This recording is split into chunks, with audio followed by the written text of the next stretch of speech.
This is a good one. Why do men cheat? And what keeps a man from cheating?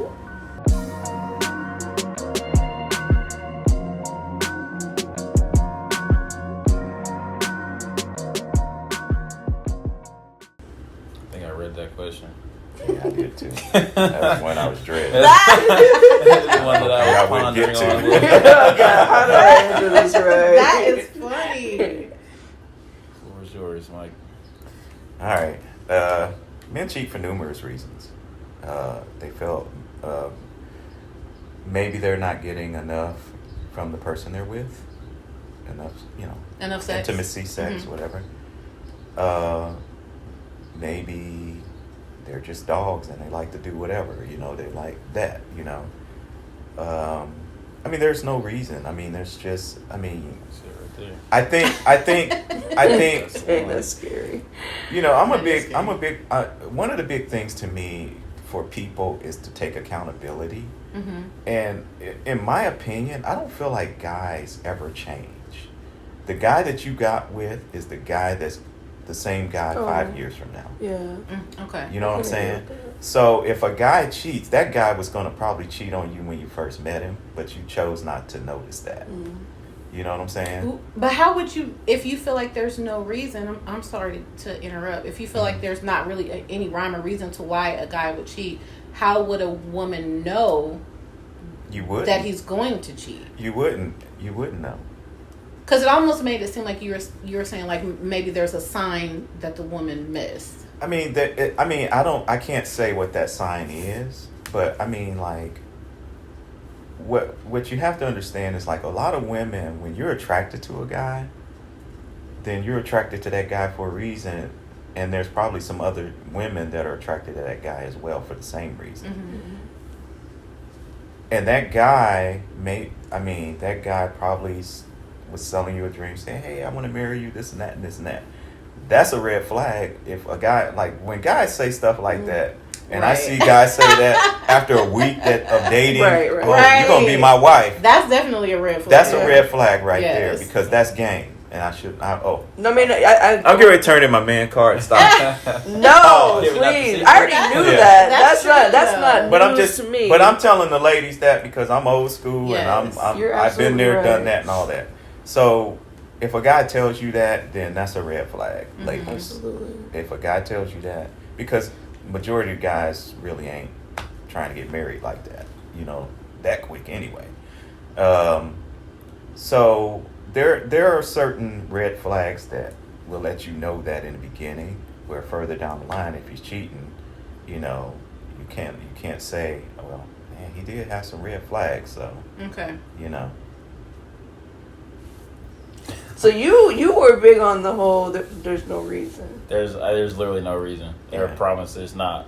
Most men are going to cheat for literally no reason. It's just because they can. It's just because they got an opportunity to and they did. Mm-hmm. A lot of dudes don't have self-control, and if a woman shows interest, they're like, oh, she's showing interest. And even though you're in a relationship, like men like new things. And I feel like anybody. Okay. But as anybody, people like new experience, like new. What's new? What's next? Once you're doing the same thing over and over and over again, it's like, I wonder what that's like. Mm-hmm. I wonder what she like. So it's like it's literally no reason. It's just lack of self-control, lack of discipline. Okay. And so self-control is a factor. And the key thing is, just because the guy cheated on you doesn't mean he loves you any less. I will say that is true. It's as messed up as it is. It's messed up. I feel like all women would disagree. Like, no, I agree. For men, it's not emotional. I agree with you guys, but it's such a hard pill to swallow. It is. Oh my gosh. And like even saying it just sounds like, how can you love somebody and like knowing it's going to hurt them? Like knowing it's going to, like if they find out that it's going to hurt them to the core, that you can't love them. Like even though I've cheated. I'm gonna say obviously, but I have cheated in the past, and it wasn't because I didn't love that person, like literally love that person to death. But in the moment, I wasn't thinking about, oh, she's gonna find out, so the it's gonna hurt her. I wasn't like, she's not gonna find out, so I'm gonna do it. So it's not gonna hurt her. So I'm not doing anything wrong. That's messed up to think. But like Mike said, it's like I didn't love her any less, even though I did it. So the second question is, what keeps a man from cheating? Is there really a way to keep a man from cheating? Nothing on a woman's part, I don't think. I don't think a woman can do anything to keep a man from cheating. If he want to cheat, he gonna cheat. If he's that type of person. Yeah. But do you feel like there is a type of person? Or do you feel like that's just kind of across the board, just men in general, whether you're a good guy? I don't think it's across the board. I mean, obviously, if you're a douche, you're going to cheat. I don't think it's across the board. If you're a good guy, you have good intentions, but you're married... You're married, and because I feel like, you know, especially when you marry somebody, like it's supposed to be forever. You know what I mean? But you said men get bored, they want new things. It's like 50% of marriages fail. Yeah, I mean, yeah. But like even as a good guy, like you probably still get bored. The only thing that I've ever found since we got our OG veteran Michael sitting here that happens is men age out of it and they just get tired of it eventually. But I feel like that's really the only thing that stops a man from cheating is because he's old enough that he's done it enough and he's like, okay, well, I'm done with that phase. I mean, that's a fact.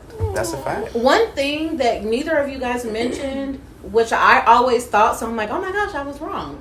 I assumed that a big part of the reason that men cheated was because another woman made them, you know how they always say, you got to make your man feel like he's the king of the castle and make him like feel all macho. I thought it was maybe that, like maybe there's another woman that looks at you, you know, looks up to you, or really it's just like, wow, like you're just so, strokes your ego. Right, because I feel like women genuinely believe that there are ways to keep men from cheating. There was actually one thing that I just saw, a woman who was wearing, like she would just dress up differently, like different wigs, different outfits, kind of different personas almost. But it's the same.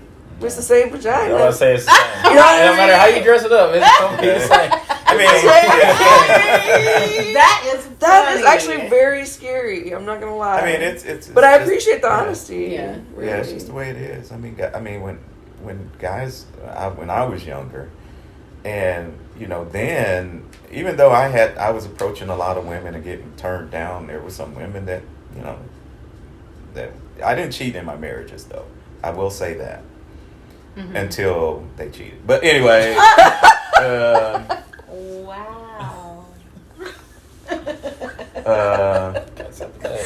Right? Okay. Edit that. I will. No, I don't care because I'm divorced. So, but you know, I've grown out of that. But I mean, I think guys cheat, and they cheat for no apparent reason. And if a guy is gonna cheat, there's really not anything a woman can do about it. Okay. Period. Point blank. And then back to being like it being across the board, I do believe that most men, I don't say all men cheat or most men cheat, but I don't think there's any man that is out there that does not look at other women. Like it's not. It's and more if he had an opportunity. Not even that. Like I feel like there is men out there. It's like they're attracted to another woman and like they see other women, they look at other women, but they have enough self-control to not act on it.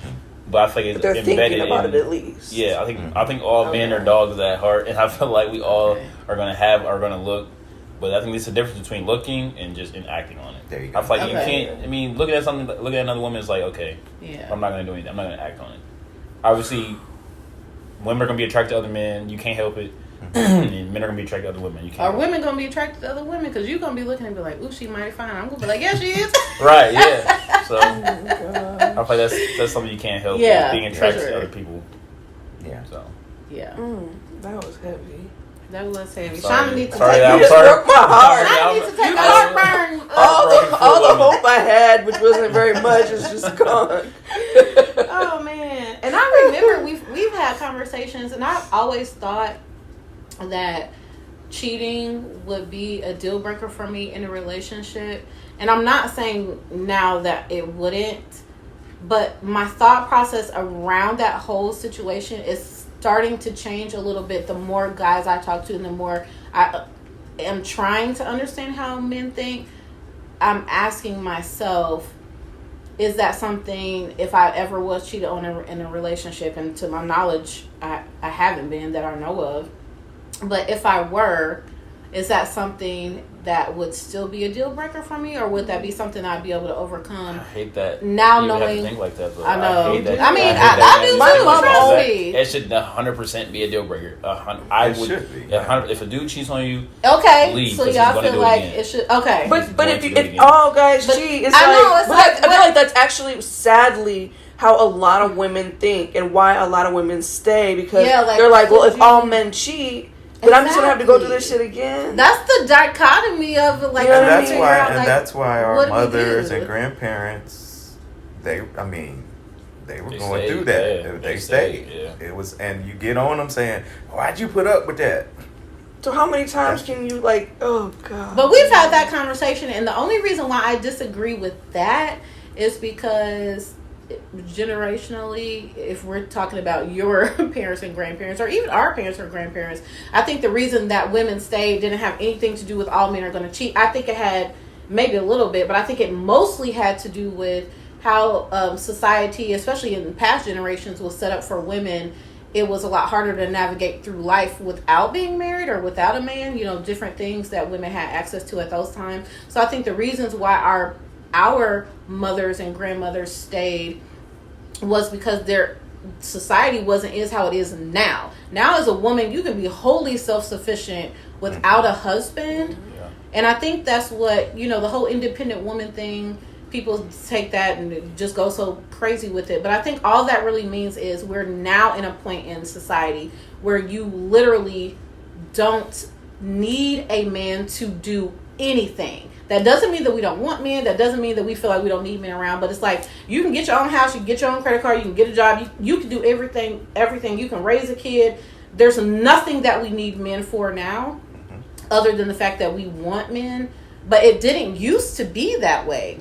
Women used to need men to survive. That's the point. So I think that's why our parents and stuff like that stayed. But I also feel like it set up, to bounce back off of a term that Kels had used, with just being unrealistic. People look at it, and when you don't look at things with context, you come away with a wrong perspective of it, because now people use the argument all the time, oh, you young people, y'all just don't have no perseverance, and y'all just, whenever things get hard, y'all run away. But it's like, nah, y'all wasn't staying because y'all had perseverance and things was hard and y'all was working through it. Y'all stayed because y'all didn't have no choice. Yeah. People, we got choices now, Grandma. I don't want to stay with a man that's knocking me upside the head and got another family across town, because I don't have to do that. Right. So, sorry. Sore subject for me. That's my rant. That's my tangent. That was interesting. Yeah. That was very interesting.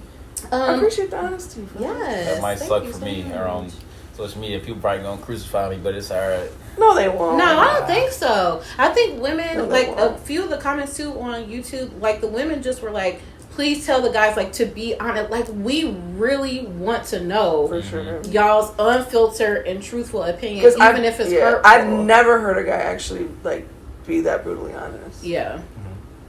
And I've never heard a guy say, if a guy cheats on you, you should leave him. That's the first time I've ever heard that. You're going to do it again. And I've always thought that. I know for my parents, that was 100% true. The first time my dad cheated on my mom or whatever, this is kind of like a retelling to me from another family member.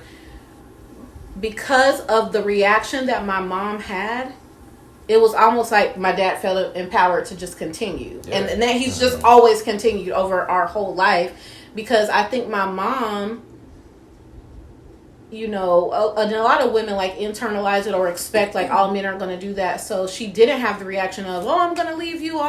And my mom is a real gentle person. So she's not going to spaz out and be slapping you and cussing and stuff like that. But my dad, instead of respecting that about my mom, it just empowered him to continue. Yeah, I think if a woman is gonna accept a guy back, you gotta make him go through something before you do that. You gotta leave him. Yeah. You know what I'm saying? Because, like I said, when guys cheat on their wives, they still love their wives. Right. That hasn't changed. So, as the man who, if you were married, or even if you're just in a relationship with somebody that you genuinely love, and you have one of those moments where you slip up and you just do it, would you want her to leave you? I don't think you slip up. I don't think you just slip up. I feel like if you're cheating, you didn't just cheat once. Most of the time, when you get caught, it was not the first time it was not his first time cheating. Most of the time, it was your first time catching him. You was just sloppy and you caught him that time. Yeah. So, like I said, if he cheats once, he either did it before, or he's gonna do it again. So leave. Leave, ladies. Y'all heard it here. Coach Kales. But I'm so interested from the male's perspective. Like, no.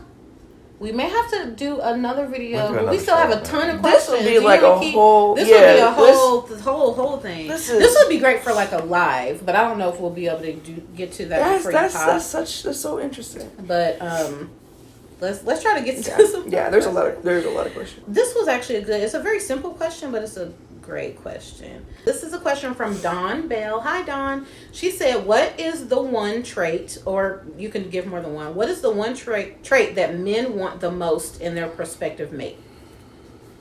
I feel like mine is different than a lot of men's, but I've been saying it for so long. She has to have drive and passion. Like, she can't just be content with just being. You have to have something that's driving you, something that you're trying to get to, something that you're like trying to get toward. Like, you can't just be existing. Okay. So that's the biggest thing for me, is you gotta have some kind of like drive or passion for life. The biggest thing for me is accountability. The person that I'm with has to be able to take accountability. I can't stand it when people, like, you screw up and then you put it on the other person saying, hey, I did this because of you, or something you did. If you can't look in the mirror and say, you know what, he's upset, maybe I did something wrong, and that's a big thing to me. I need a person that needs to take accountability. Okay. That's fair. That's a big thing for me. That's good. That might be my number 2. Yeah. Okay. That might be my number 2. Accountability. Yeah. Those are both really good. Those are ones that I don't know if I was expecting for either one of you guys to say, but those are really good. Cause I do feel like a lot of people say, people use the term like manipulating or gaslighting. It's like, whenever you're expressing how you feel, like, oh, you're gaslighting me, you're trying to make me change how I feel. I'm like, no, I'm just telling you how I feel. That's not me trying to make you feel any different. But yeah, I feel like we use that term loosely a lot. They do. And narcissism. Yeah, narcissism too. Narcissism. And men and women both be gaslighting and be narcissistic. But dealing with a for real narcissist and someone who just has narcissistic tendencies, very different. Yes. Been there. All right, so this question is very interesting. Would a man think less of a woman that hasn't dated in 6 years due to mental illness? That would depend. That would depend on what the mental illness was. Yeah.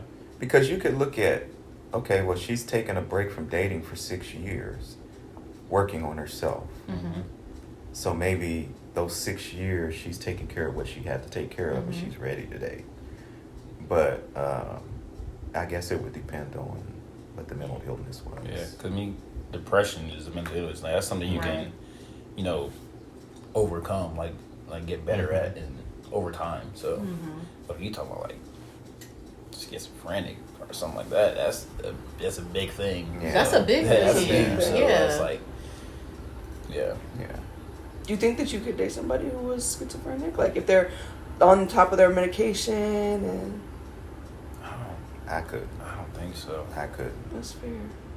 And I think living with someone with mental illness, there's so many different types of mental illness, so it's really situation specific.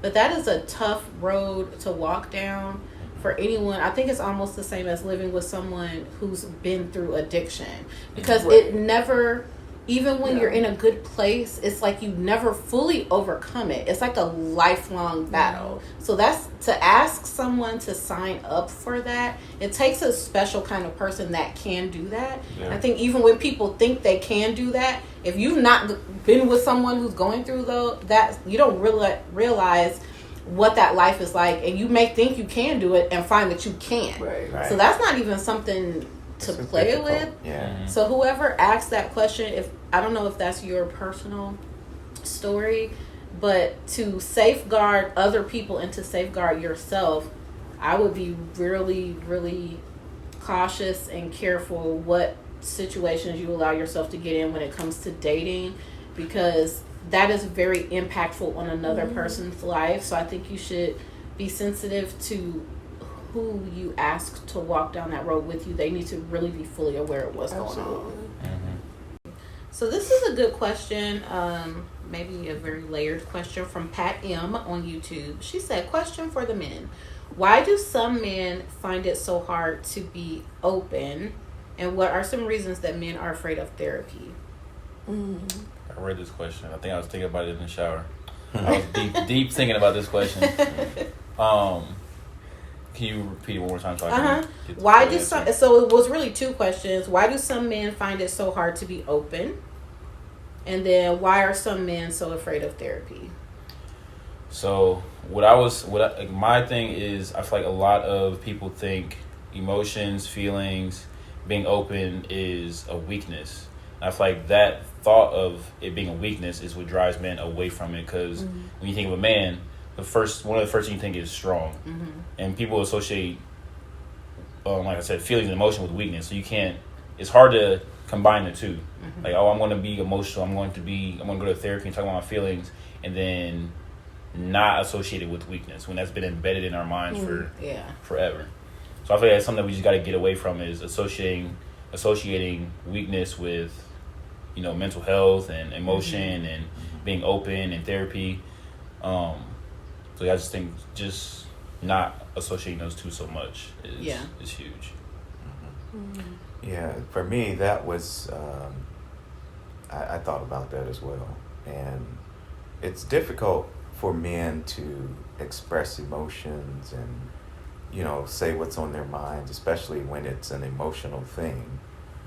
Because personally, I was brought up, I watched my dad growing up, and he was the rock of the family. He made sure that things were Trump tight across the board. Everything was tight. And I remember him always telling me, like, anytime I would cry, he's like, man, don't cry.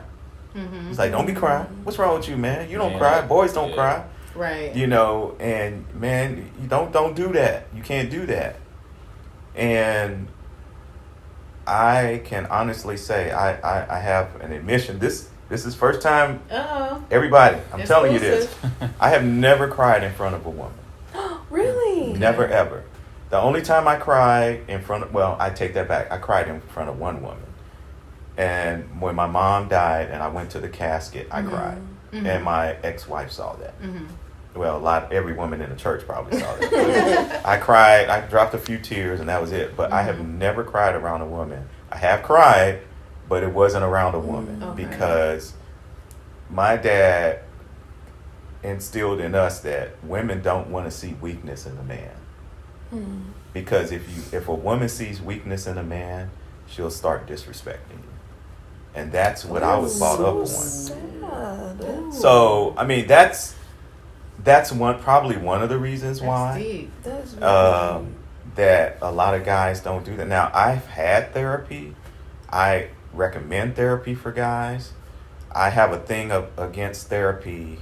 So when I was married and went to couples therapy, I didn't like it because the therapist that we went to was they kind of ganged up on me. You know what I'm saying? And so then that's not a good thing. No, and it's not a good thing. I think that even if you're going to couples therapy, you still need to go to individual therapists. Absolutely. And do that, but don't just go to couples therapy if you're in a relationship or whatever. But therapy helped me out a lot, especially over the last couple years. I've gone through some things over the last couple years as far as relationships.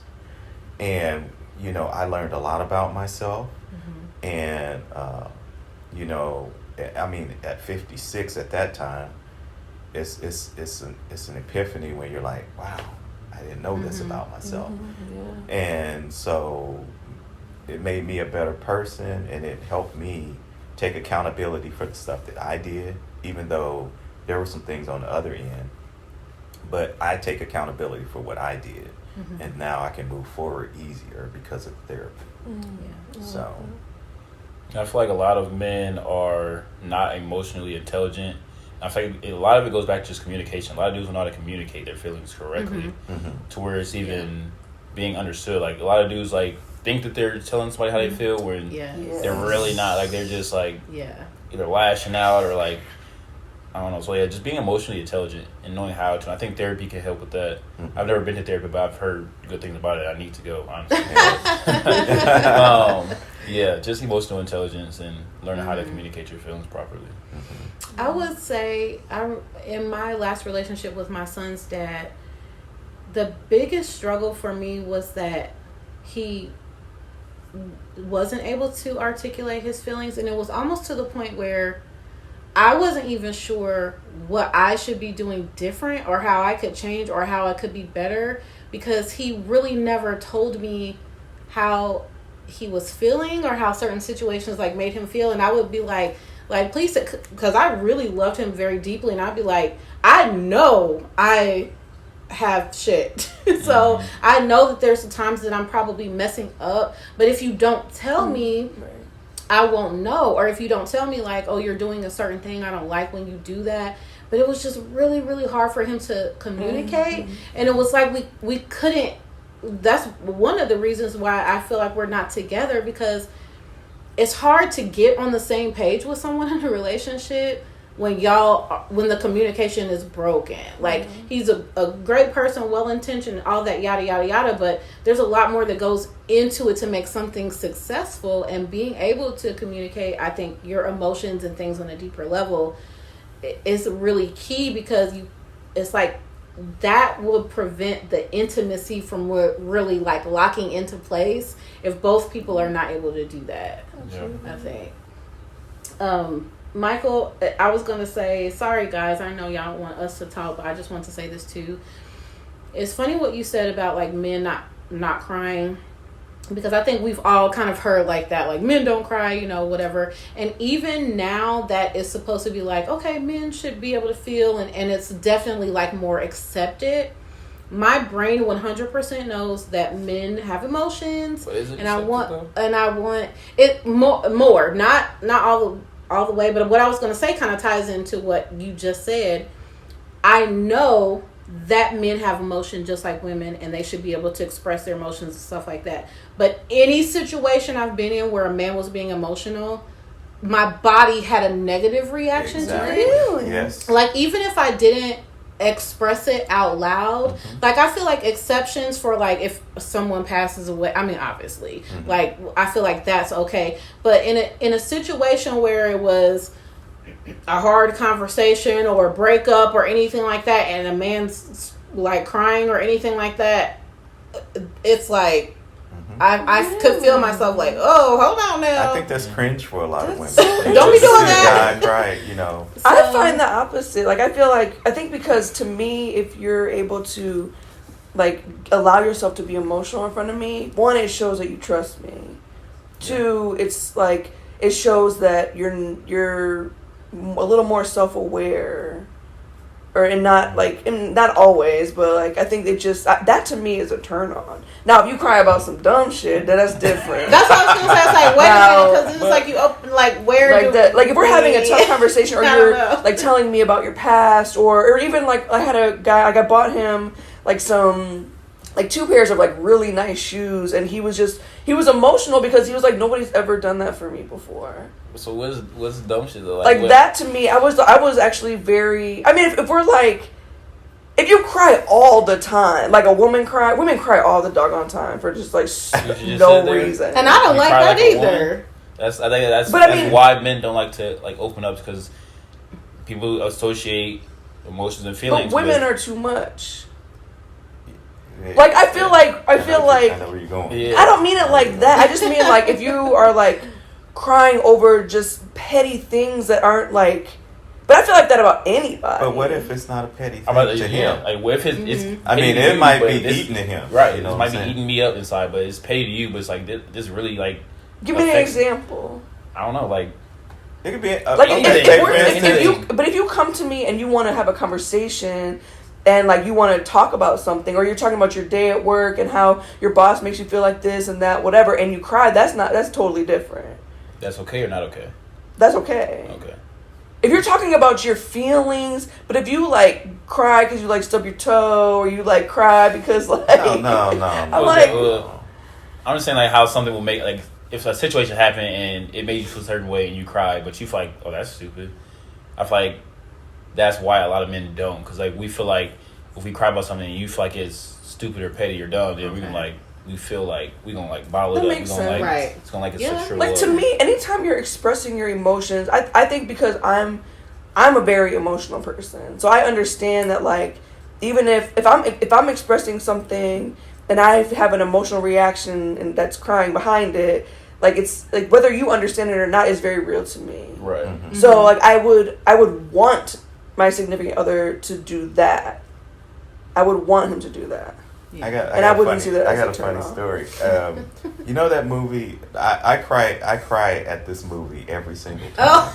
Oh, like when guys cry at movies, I actually think it's cute. And I have never taken a woman to go see this movie. As a matter of fact, I am so thankful that I went to see this movie by myself when I went to see it. But what's that movie? The Best Man, the second one.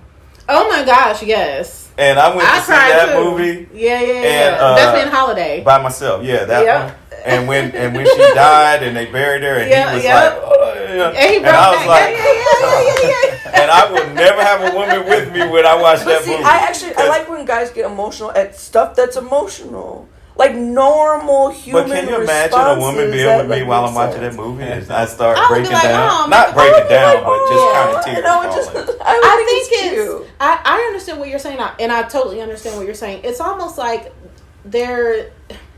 I wonder, because I don't like emotion, just me personally, even with women, because I definitely have some women friends that are emotional, and I'll even be like, I'm like stupid emotional. It makes me feel uncomfortable, and I'm sure it has a little bit to do with just like the way I was raised and stuff. But I think you have to know yourself as a person too, because whether you want people to show emotion or whatever, everybody doesn't even have the same capacity to handle that type of a person.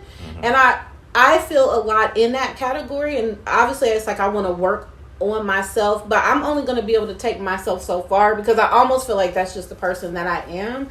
And you have to know the type of person you can handle. Some people that doesn't bother if they're with someone that's really emotional, or they have friends that are emotional. Some people can take that and it's like okay, but I almost feel like it's just overwhelming to me. Right. And I think do you think that's the majority of women that feel that way? No. I think there's even for me, like, I'm an incredibly emotional person, but I don't, like, even in relationships, I don't. And I'm like, it's okay. I don't overwhelm, I don't know what to do. but I don't always, like, literally, like, most people that know me, like, never know that, because I don't do that with everybody. Like, I don't, I mean, literally, I think the only person that has ever seen the reality of how emotional I am is Andrea, my best friend. Because I feel like it is overwhelming for people, even your spouse or your boyfriend or whatever. Yeah. Because I think there is only so much that one person can take on.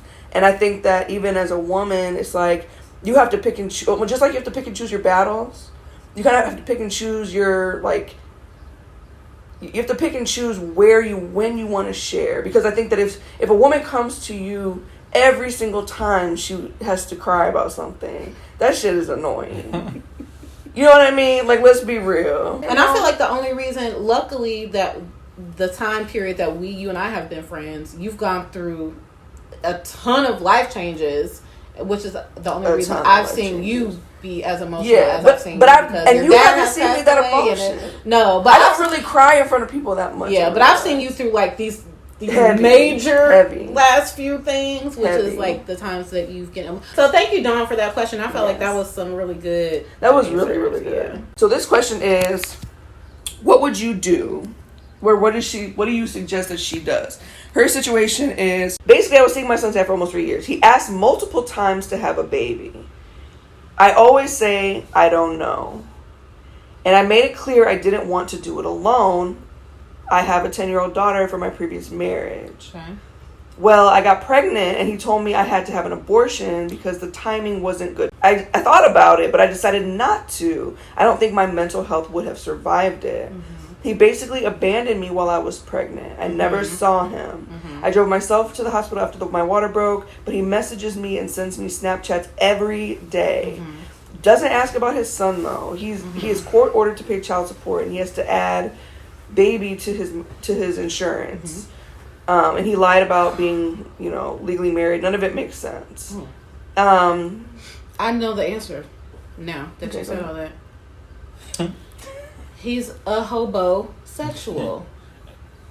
He doesn't necessarily want anything to do with he doesn't want anything to do with the baby. He may not even want anything to do with her, but he needs her out of convenience. Either it's for somewhere to stay, or because we talked about that, like how some people like really be out here homeless, and what they do is hop from relationship to relationship because it's almost kind of like they need somewhere to stay or someone to help sustain their lifestyle. Like maybe they don't make enough money.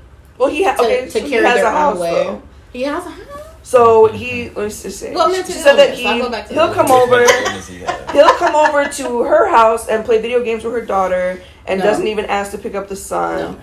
No. And so now when he's asked me to come to his house, I say no. And then she found out about all these other women he messed around with while she was pregnant and more lies, but he still messages her. Why are you letting him do any? You just need to clean cut him off, walk away. Yeah, that one's kind of. Oh, I'm sorry. I'm not even supposed to be answering. Go ahead, y'all. Yeah, that one's kind of out there. Yeah, she needs to run because there's something off about him. She needs to get up and run. Yeah, I mean, because I consider if it was my son, and I'm still having something to do with them, I'd be into my son unless he doesn't believe that's really his son. But even that, that's what I said when you were in the if I don't believe that's my son, I'm not interested in you anymore. Also, so like, and but even if you don't think that's your son, you're still hanging out with the kid that is not is not yours. Right. So it's like, I don't know. Yeah. So the answer to that is run. Run, because that's something's off. I'm fat and working on myself. Since I'm not the ideal type for most guys, should I wait to date? I feel like she should wait to date if she is not confident enough in herself. I feel like she is even like worthy enough to be with somebody else. Because if you don't have enough confidence in yourself, why do you think someone else is someone that is worth anything is going to want to be with you? So I definitely feel like work on yourself first for you. Don't work on yourself so that you can be with somebody. Work on yourself for your own self confidence, and then try to date. Amen. Come on, Drop Kel. the mic. Yes. Follow him. Not just thirst traffic. He got that knowledge too. All right, and the best question of all: would it be a complete turnoff if I took my wig off before having sex?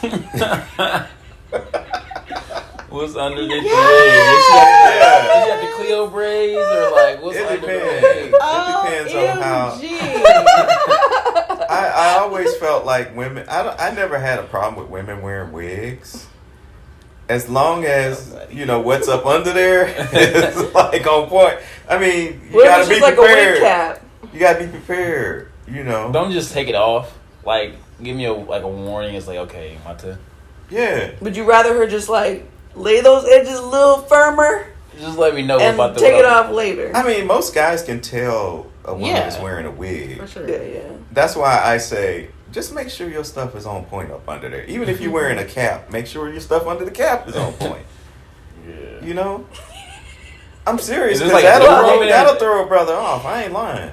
It's like my first time. This is like our first time, or it's like it got me some context. It was like this is our first time. You just I'm like, that's just in poor taste. Yeah, it's like yeah. Nah. But if you already been in a what if it's just a new relation, like within the first 6 months? Like if I know you, like it's not just our first encounter of first sexual encounter, then I feel like you should definitely give me like a heads up. You got to take a wig off. But if it's like we've already been here, we've known each other, like we come from each other, and it's like I don't think I would care. Yeah. Okay. So there you go. Yeah. That was funny. Y'all really out here doing some strange things. Yes. So we apologize for all the questions that we could not get to, but it's been a long session, and we'll be here all night if we answer all of them. But this was a really, really good. This was good. Yes. Yeah. Thank you, guys. Yes, thank you for taking the time. I'm so grateful for your willingness. Absolutely, absolutely. So let us know what you think, you guys, and don't forget to go follow us all on social media. All of our links are down in the description box. And yeah, thank you so much for watching. If you like this video, don't forget to give us a thumbs up, comment, share, subscribe, and we'll see you on the next Real Talk Thursday.